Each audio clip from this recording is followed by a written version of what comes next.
আজকে আমরা কথা বলবো সমরেশ মজুমদারের কালজয়ী উপন্যাস উত্তরাধিকার নিয়ে। সমরেশ মজুমদারের যে কালজয়ী তিনটে উপন্যাস ধরা হয়, সেটা একটা হচ্ছে উত্তরাধিকার, একটা হচ্ছে কালপুরুষ, আর একটা হচ্ছে কালবেলা। যে ট্রিলজিক্যাল সিরিজ বলা হয়, এই ট্রিলজিক্যাল সিরিজের ভিতরে উত্তরাধিকার হচ্ছে অন্যতম সেরা একটা উপন্যাস।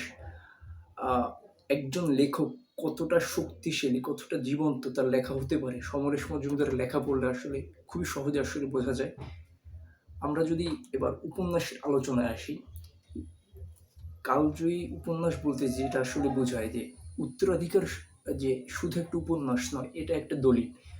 স্বাধীন ভারত, সদ্য স্বাধীন হওয়া ভারতের পরবর্তী অবস্থাটা আসলে কী ছিল, তখনকার রাজনৈতিক প্রেক্ষাপটটা আসলে কী ছিল, খুব সহজে আসলে উত্তরাধিকার পড়লে আসলে বোঝা যাবে।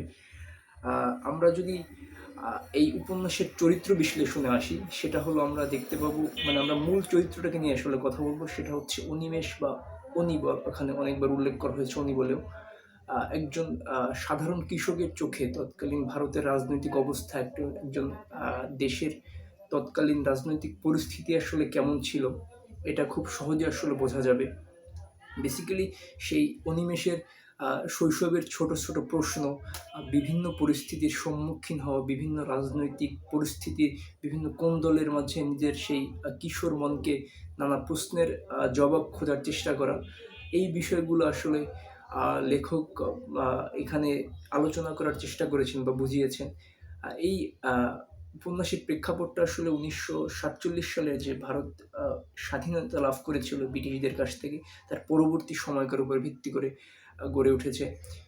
সদ্য ভারত স্বাধীন হয়েছে, সেখানকার রাজনৈতিক অবস্থাটা আসলে কী ছিল, উত্তরাধিকার পড়লে সেই বিষয়টা আসলে খুব দারুণভাবে উপলব্ধি করা যাবে।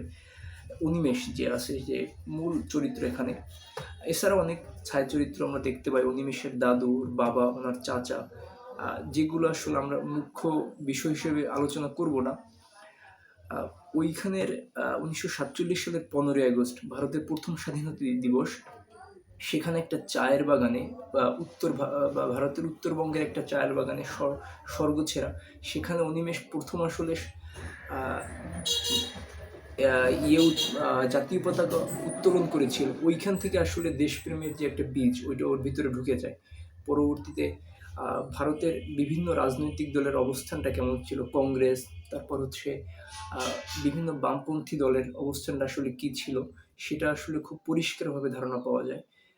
অনেকে আছে যে স্বাধীন পরবর্তী দেশের যে অবস্থা, সেখানে নিজেদের আখের গোছাটা শুরু করেছে, দেশের কথা চিন্তা না করে গুটি কয়েক লোক নিজেদের শাসনের যে ক্ষমতা, এটা ব্যবহার করে যে শোষণের যে প্রক্রিয়াটা, যেটা ব্রিটিশদের হওয়ার থেকে স্বাধীনতা লাভ করার পরে আসলে হওয়ার কথা ছিল না, সেটা আসলে বহাল রেখেছেন। এটা খুবই একটা দুর্বিষহ অবস্থা। সেইটা আসলে একজন কিশোরের চোখে কেমন ছিল, সেটা আসলে তুলে ধরেছেন। এই বিষয়টার মিল আমরা কিন্তু আমাদের বর্তমান সময়ে যদি একটু বাস্তবিকভাবে আসলে দেখতে পাই, যে আমরা একটা স্বাধীন দেশ হিসেবে যেমনটা আশা করি, সেটা আসলে সবসময় আসলে হয়ে ওঠে না। গুটি কয়েক মানুষ, কিছু রাজনৈতিক দল আসলে তাদের ক্ষমতার অপব্যবহার করে দেশের বিভিন্ন অস্থিতিশীল পরিস্থিতির ভিতরে আসলে নিয়ে যায়।